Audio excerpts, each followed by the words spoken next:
Back. So we're here in the backcountry again. I'm going to do a little bit of shooting this afternoon. And what I brought with me today is a gun that you've already seen. It's on my channel, but I thought I would bring it out into the backcountry and just give it a little bit of a workout here. Let you guys have a little bit of a closer look, and actually fire this thing. So, it's kind of what it's all about. So maybe just by way of a little bit of introduction, as I said, it's a Remington 700. Originally, it started out as a BDL with open sights and a wood stock, beautiful walnut stock, hard plastic butt plate. So beautiful rifle, but not all that practical for carrying out in the backcountry. Especially this time of year, it's wet, it's slippery. Wood stock's beautiful to look at, but if you slip and fall on it, it's possible to break a wrist. Plastic stock or laminate stock definitely going to be more durable, more all-weather. So we left the wood stock at home and brought it out this way. Something that's a little bit different with this gun that took a little bit of work. As you'll see, I've got a detachable magazine. Now, this is one that you can't buy for a Remington 700. I had to do a little bit of work to get it to fit in here. So what this is, it's a Magpul 700 Hunter stock. 700 Magpul 700 Hunter stock.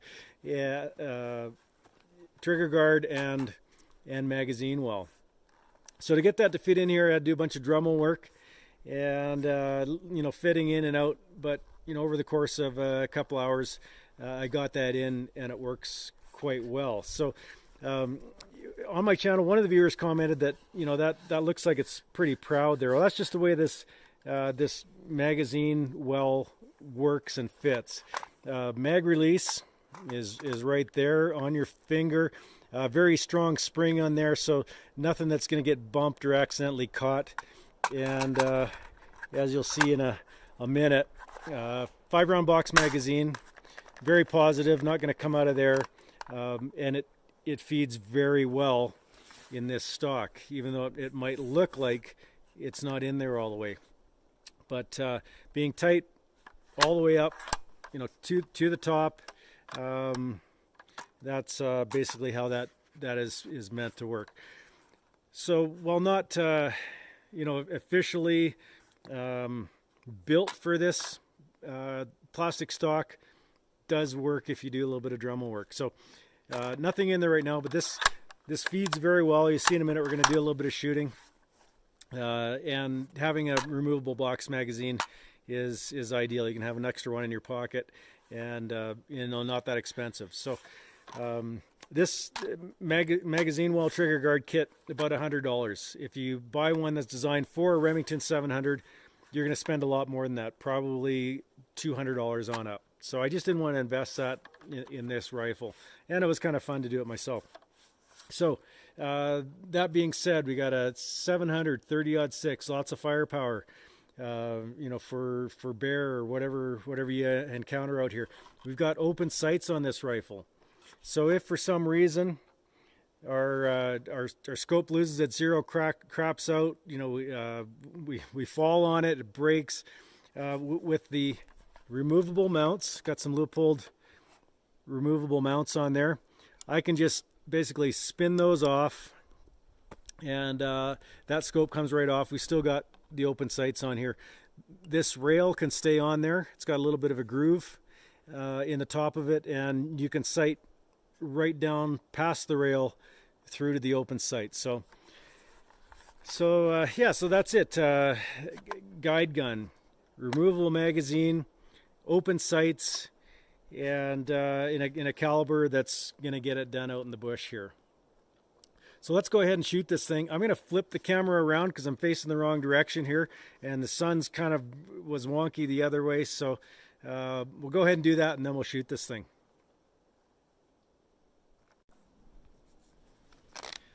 So the sun is on the back side of me here today, making filming a little bit difficult. But you guys have all seen Remington 700s before. What I wanted to do is just give you an idea of the recoil of a 30-06. This one does have a little bit of a rubber butt plate or butt pad over the standard hard plastic one that came on the Woodstock BDL. So I want to show you the recoil a little bit, and you know, it's always fun to do a little bit of shooting. So I'm going to take maybe 3 shots, 5-round magazine, and I got a target set up only about 40 yards, pretty close in these woods here. So truthfully, scope might make it more difficult for me than if I had open sights, but I got it dialed right back as low as it'll go to 3 power, and take 3 shots and go down and see how we did at 40 yards. I'm hoping that we get you know, pretty close to center of this. So I'm gonna put my earplugs on. Go ahead and shoot this thing, and then we'll check it out.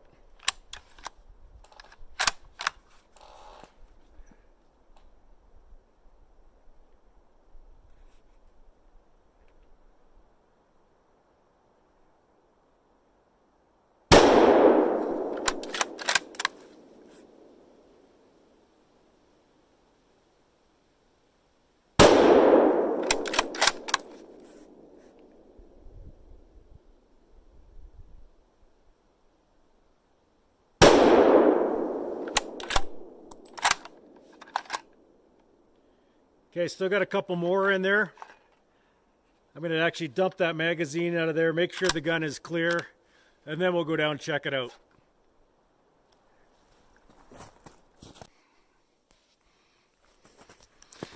So I just thought I'd do this walk with you guys. When I was here a week ago, you know, there was way more snow. I was going to say almost a foot. I don't know how much there was, but there was a lot more than this. These bare patches were covered with snow, and you can check out that was the Winchester Model 94 video. But anyway, here we go. There we are. So that's 40 yards, 3 shots. Yeah, not bad. I think at, you know, 100 yards we'd still be within an inch there. So for me, scope makes a huge difference. So yeah, 30-06 Remington 700. Very pleased with that. That gun's always shot well, regardless of what I put in it, hand loads or factory ammo. Some guns just shoot better than others, and that one is one that shoots well. It's a keeper. 2 thumbs up. So just something I thought I'd tack on the end of this video. You know, maybe some of you are looking at that and going, well, you didn't hit the bullseye. So, you know, it's no good. As a hand loader, I'm always looking for groups. So if I've got a tight group, and that's what I'm looking for here, you know, 3 shots that are within about half an inch at 40 yards is, you know, an inch basically at 100 yards. I can always dial this in with my scope, you know, from there up, you know, probably 8 clicks to the left and 8 clicks up, and that's dialed right in center. So, you know, and that's one of the reasons why we always check our zero before we go hunting. While in these woods, you know, that's perfectly acceptable. You're well within the kill range. You know, you get out to 300 yards, and that's, you know, even going to be further off center. So, you know, good reason to check your zero.